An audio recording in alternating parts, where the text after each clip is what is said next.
focus on just the truth, finding the truth, right? And what is our CAC? That truth and what are the levers of CAC and the unit economics there and being very sort of objective about it really just fits in just sort of how I approach growth marketing overall and really having no sacred cows, right? It is what it is. And we're going to go after it. And the sooner I can find that truth or understand that, the sooner we can actually take action and grow this business. Welcome to the Incremental Marketer, a content series where we meet with top marketing executives and leaders across industries to help you drive growth in your business.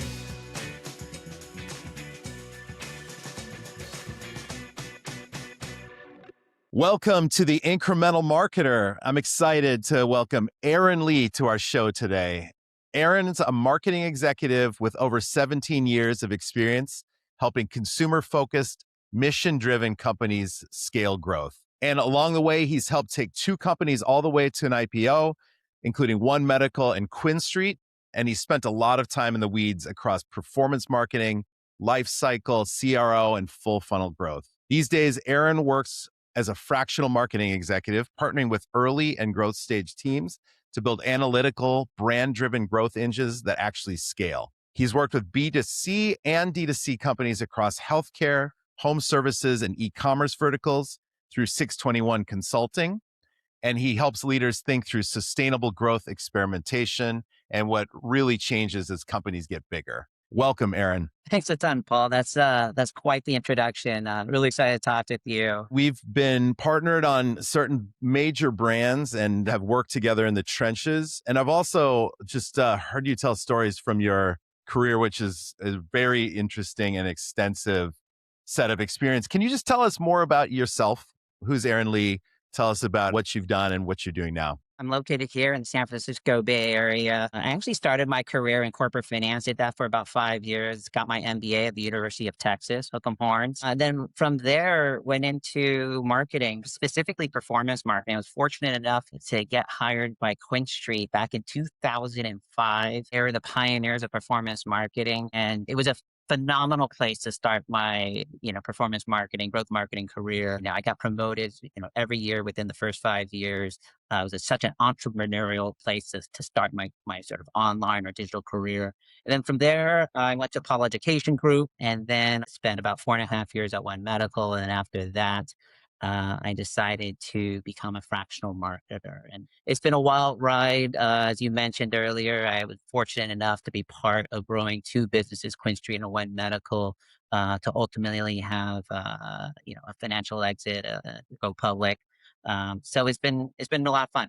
Aaron, marketing has evolved from your time at QuinStreet and One Medical, and you were an interim head of digital marketing at places like Melissa and Doug. Now your current role at 621. Tell me, how's marketing changed along your journey? Whew.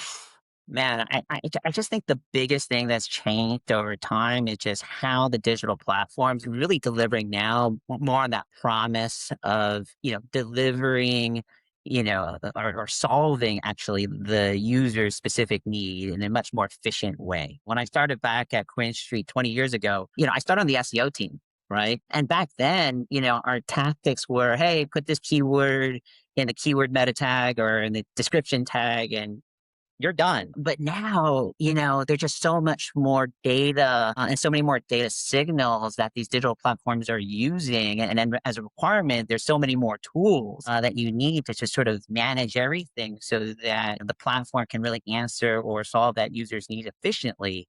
When I was at QuinStreet, we had two tools, right? We had Web Position Gold and SEO Moz, and I'm sure people right now are saying, okay, boomer, that was it. And now there's just so much out there and you really have to stay on so much on top of it. I mean, it's great for the end user, but I think as a practitioner, there's just so much more to stay sort of above the fray and understanding how all of these data signals and how to use them to get to the end user. You're now this fractional CMO role. Tell us how you got there from a current role, fractional from your past work where you were full-time and you were deep in the trenches of some of these original gangsters of digital marketing. Yeah, I just think that, the timing is just right in terms of having the experience of, seeing all these changes over the past 20 years, being a part of it, not just seeing it, being a part of it, seeing all the data patterns happen, creating the strategies, executing on them. But I think the big thing, Paul, that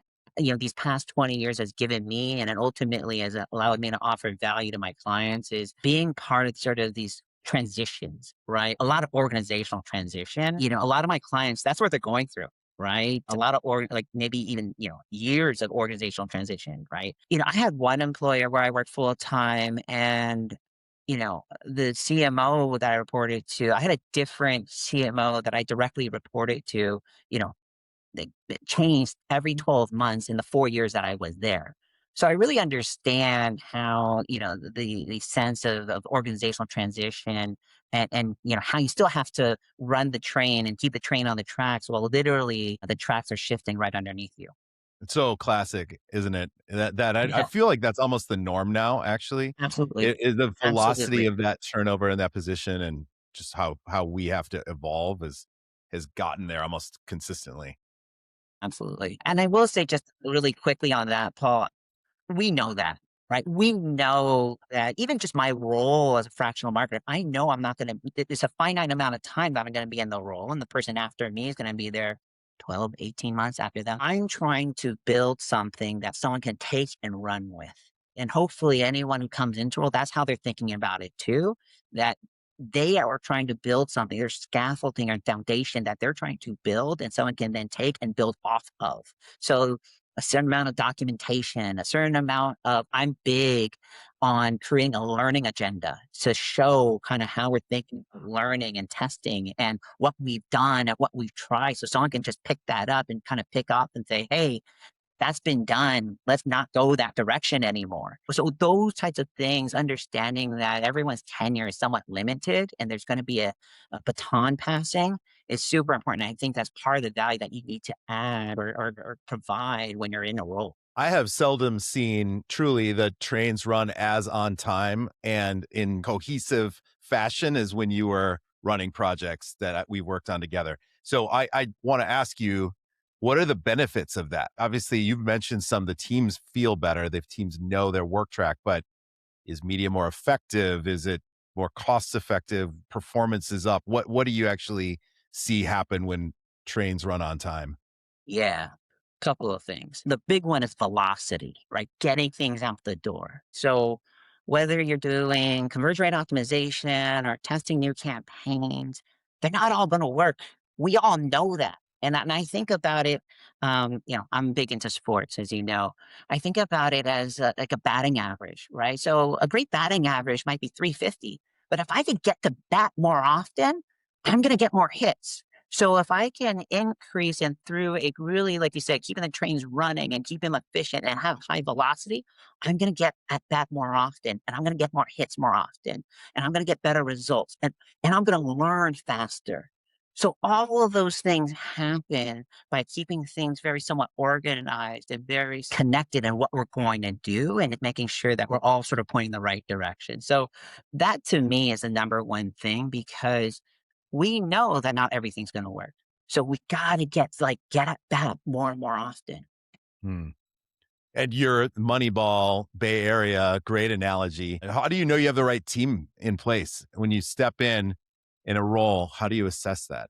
Yeah, that's a great question, and oftentimes that's probably one of the first things I do when I step in because it's pretty apparent when you step in to know if you have the right players for this team and the skill sets. I think overarchingly, it's about philosophy. Do they have an experimental philosophy, sort of mindset that I think is what you need?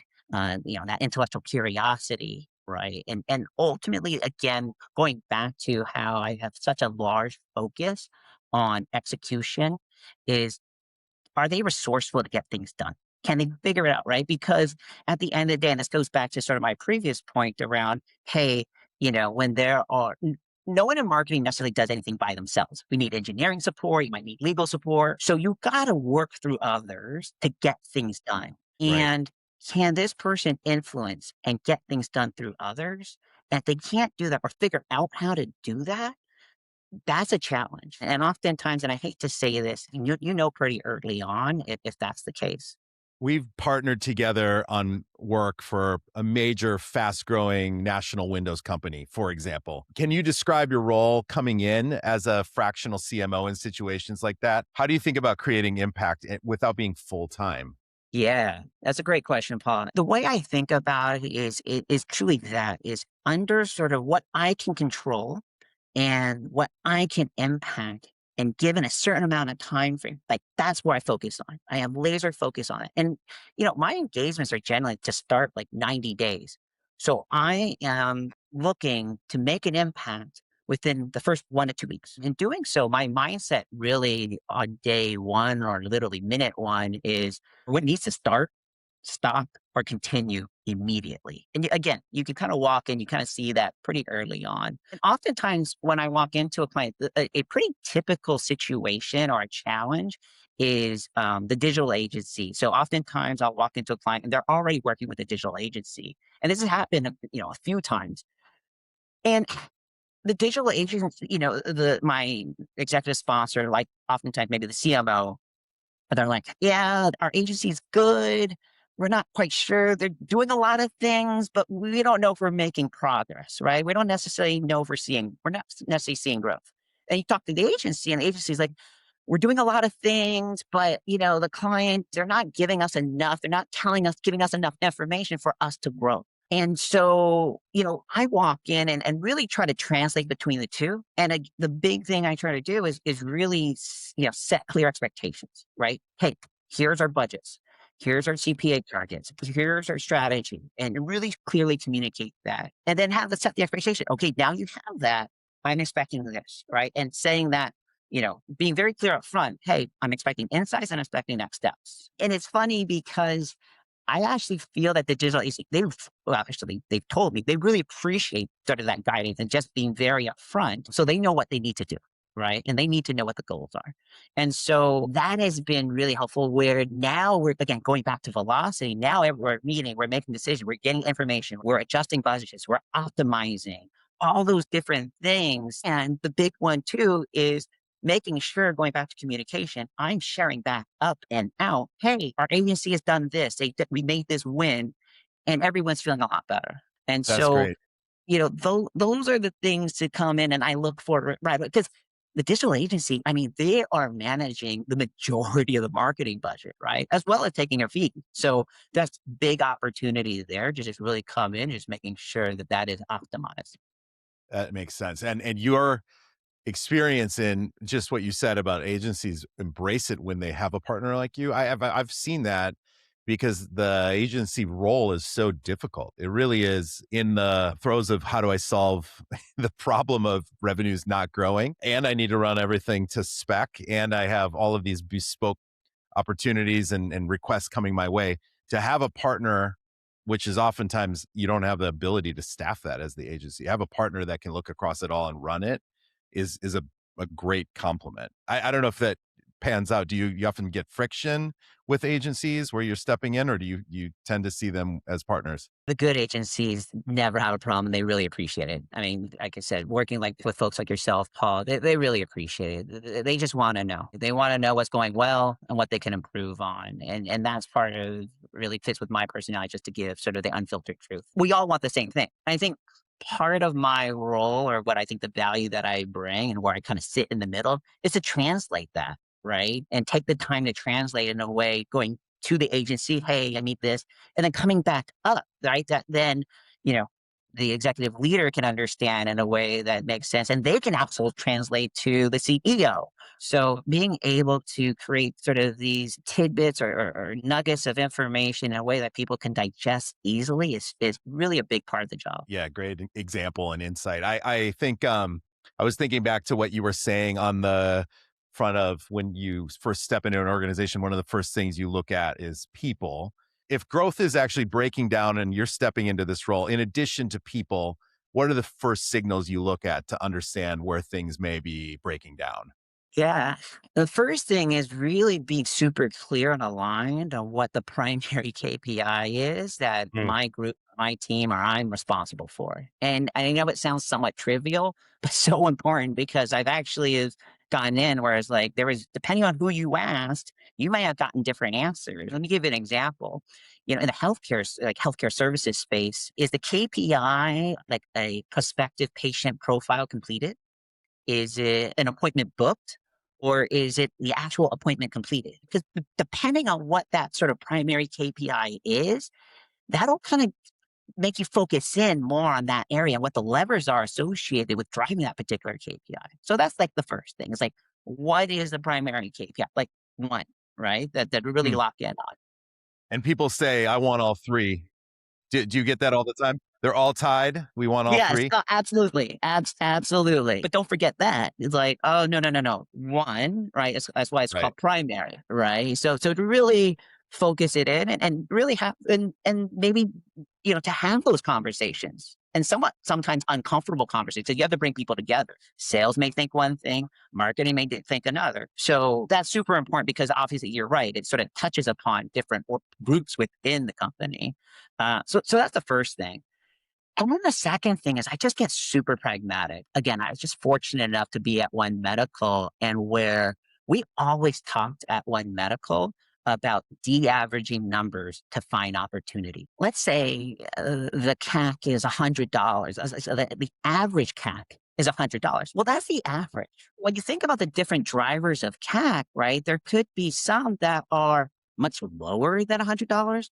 There could be some that are much higher than $100. So I kind of go in literally step by step and say, okay, let me think about all the different channels. What is the CAC? What is big? What is small? And then I go down from there based on the different channels, right? Oh, that's a high CAC or low CAC.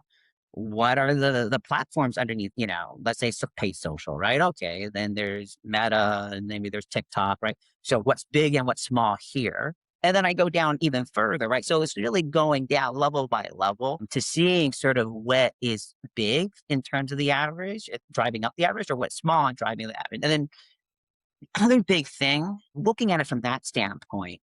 But I also find that many times people sort of stop there, right? They get very focused on CPCs, and I get it, right? It's, CPCs. But what people oftentimes, I think, forget is really looking on the other side of the equation, which is conversion rates, right? It's like they get Mm. very concerned. Oh, well, campaign structure, we got to bring down the CPCs. But what about the conversion rate? Because that is the other half of the equation when it comes to CAC. And so, really, so I'll also look at then the conversion funnel, and looking at the yields at each sort of step of the conversion funnel. And to give you an example, I recently had a client and I gave them a whole sort of media mix strategy. Hey, you should shift dollars here. But I didn't just sort of ship that over because I knew that if I just gave that to them and that their content in terms of their conversion funnel was not great. And I knew that my client would have taken it and they would run it and it's like, sorry, it didn't work. Right? Didn't work because, our CACs were still high or even higher. And I get it. And so I actually supplemented that with a whole sort of, conversion funnel recommendation, because that's going to be the other part, right? They have to work hand in hand. And so I just think it's really important for people to remember that it's also look at your conversion funnel because it's not just, how much, are we spending on that campaign and CPCs. I've heard it said that it's marketing's downfall or measurement, at least downfall, is that it gets treated like a project. And once the team's done with the initial project build, they're off to do the next thing. Whereas what you're describing is more like a program. It has to live on. It has to be handed to the next administration and the next leadership team. Do you see that? How do you think organizations are actually handing things off to the next leaders? I think the handoff is pretty weak generally, to be honest. I think that you're right. What you just said, I think people see it as a project. Is what can I do? And I get it because the day to day is a lot, right? As we've talked about, and then again, people aren't necessarily having the rigor to spend the extra 10 minutes to put it in some sort of documentation or something. Hopefully with these new tools, there's makes it a little easier and less friction. I think about all these things and I think about if I were an investor or a founder, the learnings, those are assets. right? Those are assets to the business. So it's not just the product, but if I have if I'm growing a business and it's in a new vertical, a new channel, or a new product, how I market that and the wins and the failures, that's an asset to the business that I need to cultivate and I need to commemorate. So again, that the next person takes over can build off of that asset. And I think not enough people probably look at it in that way. But for the long term growth of a business, I think is so important because so much money is being spent in marketing, right? That you can't literally recreate the wheel every time a new marketer or a head of marketing comes into play. Like they need to start off, that you need to build off of that. Right, and other forms of the organization have that discipline. So marketing, why is it treated differently? Do you have an answer for that? Is it because that marketing's full of creative, big thinkers and we don't settle in on operations? We're not comfortable with doing the operations piece? I think you're right. There's just less sort of focus on the operational piece. I absolutely think you're right. And process. And it sounds like a dirty word, and it sounds like TPS reports and those types of things. But It's good. with the tools that are out there now, it's just so much easier. Why not? And I don't think also, to be honest, because it's changeover and the turnover when it comes to marketers and marketing leaders really happens at the top, right? Your CMO, 18 months. So they're not necessarily asking for it. If a CMO is going to be there 5+ years and they know that their teams, yes, they will probably like build that into the team culture. But if they're only there for 18 months, they're trying to just get done within their 12 to 18 months, then is there really much sort of impetus for them to make that a priority? Not sure. Great perspective. And you mentioned these tools. So I know for us in this world of AI and LLMs, tooling is rapidly changing. How do you see AI changing the way marketing teams are structured over the next few years? What skills do you think will matter most in that Yeah. transition? Yeah. So I think the analyst role, like sort of entry level online marketing analyst role as I saw it, or I literally wrote the JD for it, 5+ years ago. The job description is not the same anymore. That role I think has been really augmented with now because of AI, right? Because back then I would write that JD. It's like, hey, have to be comfortable manipulating large data sets and pivot tables. And that, I mean, I think that role has now changed, right? And again, I think when it comes to the AI tools, being able to understand them, when to use them, how to use them, the data that it uses is going to be super important. And then thirdly, related to that is to be able to communicate what is going on when it comes to when you do use these AI tools, right? To communicate to your stakeholders with the inputs and outputs clearly, because it's still your work when it comes to using these AI tools. It's still your work. And there's obviously, and rightfully so, still a certain level of weariness, of hallucinations, that type of thing. So if you can't explain what the AI tool is doing and the output to your stakeholders, you're going to have a very difficult time, I think, influencing those stakeholders to gain internal support. I don't care how good the tool is. So the ability to communicate somewhat very complex sort of, data sets and what it's doing and the technology behind it in a way that an executive can understand very quickly and synthesize is key. I totally agree. And I also think the talent that can do that right now is still learning on the job. Do you agree? What would you say in terms of any organizations you've worked with where that function is well staffed and the right kind of level? No, no. I mean, I just think that hopefully everyone's carving out that time to do it, right? To learn. And again, I think this goes back to an earlier question you asked about what type of people. They have to be continuous learners. I mean, and whether it's AI or whatever is going to come 10 years from now, you're gotta always be learning and understand how it impacts your business or understand how it impacts your work and stay on top of those things and really be curious about it and experimental and try it and be okay with, oh, that didn't work, right? Trying to use something else because there'll probably be a new tool next week. So having that type of mindset is just really key. So it's really not necessarily a skill, I would say, Paul. It's almost more of a mindset and a culture that you want to drive. That was a great answer. Thank you. And the world of coming into a private equity owned organization, and you've worked with many PE type of organizations. What's different in that kind of environment? What's important from your standpoint?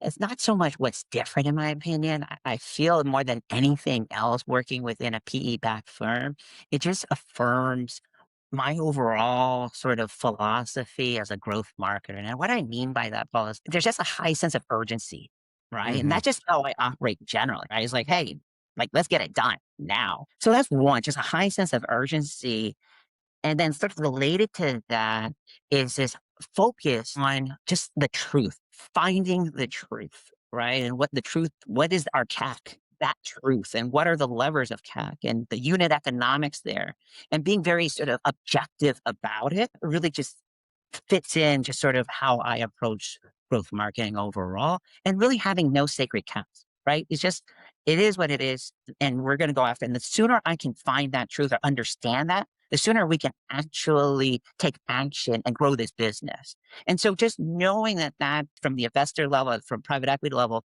that is what everyone wants, and it's just such an alignment with how I approach work. It just makes me feel that much more confident and just not second guessing, like, "Ooh, should I say that? Should I not say that?" No, right? We're all trying to find the same thing, which is the truth and what is a sort of the unit economics, and then how do we optimize it? In a way, there's so much alignment with PE and what you do. It makes a ton of sense. And almost like, how do you instill that discipline at organizations that maybe don't have that investor lens or pace? I think it's really interesting. I mean, you've worked at publicly traded companies too. Do you see a massive difference? Not so much. I think it's regardless of who the investor is. I think when you are in performance marketing, growth marketing, digital marketing, we're all in it for the same thing. We all love to drive the number. And we all love to see the win. We all love building the better mousetrap. And, I grew up with those people, at QuinStreet, and we all have the same mentality. And that's how we approach work and other, growth marketing teams, right? You have to have that mindset. That's what drives you. It's this sense of how do I get incrementally better? How do I move that number, 5, 10%? How do I stack these wins? I mean, that's what gets you into work, right? That's why you're here. That's why you enjoy what you do. And that's why you're thinking about it, like on your run of how can I make this better? And how do I actually see the number get higher?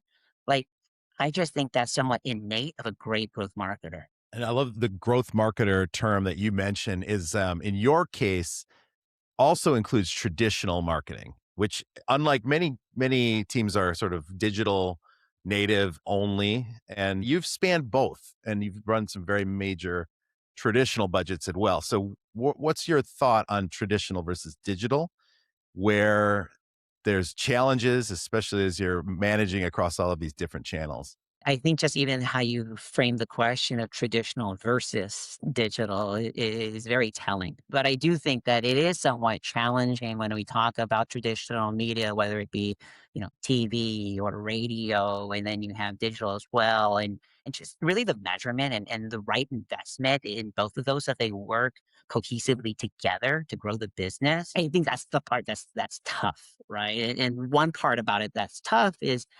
the amount of spend that you need for you to have some sort of measurable sample size when it comes to TV or radio, that can be hard, right? A lot of marketing organizations, they're spending a lot of money on TV or radio. They're not spending that much money, or it's Hmm. very regionalized. And that sort of being able to get a signal on how that digital and that radio and that TV is working in Connecticut specifically is tough. And so there's always that challenge, I believe. And then there's that sort of the emotional challenge where I walk into companies where they're undergoing a digital transformation when it comes to their marketing. So a lot of their marketing had been traditional radio and TV, and that's how they grew up, which I get and is great. They're very tied to that. There's a lot of sort of, emotional sort of holding on to that. So to try to tell them, hey, we want to shift this amount of dollars to paid search, or that's a tough sort of, it's not just the dollars and cents about it, but there's a lot of emotions when it comes to making that type of shift. So, I think there's always going to be that challenge and sort of that friction. I think the best thing is really having someone that sees it as both being valuable and not sort of being versus, but how do they actually complement? And at the end of the day, what is that right sort of recipe? And it's not necessarily all science, probably a lot of art too, to where they those, traditional media and online digital media sort of complement each other.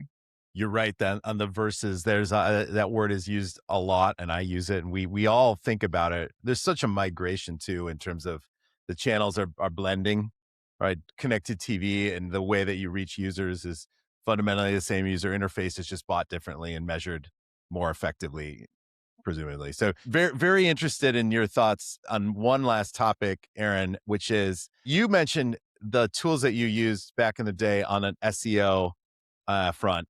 Now we have AEO, we have LLMs taking the place of the discovery that used to happen on your website. So how do you measure conversion rate now? What's the difference? How do you fix that or account for that? I don't have a great answer, Paul, and I think we're still very early on in trying to figure that out. I think that it is, the way I think about it is not a single answer, it's not a single metric, it's not a single report. And I think this is where you really get into sort of the art of it and not just the science. So I think, yes, it's looking at what you have available, even last touch if you have to, right? Ideally, you're doing some Mhm. media mix modeling, which is even better. I would be careful for the practitioner around a false level of precision and accuracy. I would, when it comes, because I think there's a natural tendency because, oh, it's data, it's measurable, it's 7, it's 8, whatever the number is, be careful. And I would look at things more directional. Is it moving in the right direction? I think that's Right. the lens, at least right now, that we need to be using as opposed to some sort of holy grail report and a certain sort of this one metric to measure the return on media investment. Aaron, what's one last thing for the audience that we didn't maybe talk about that you want to leave behind? Gosh, I've been doing this for a long time and I've walked into many different situations, whether full time or as a fractional marketer. And I think the big thing that I see is that people oftentimes kind of just get in the way of themselves, right? They're thinking potentially way too big. They're thinking about, sort of overcomplicating a lot of strategy.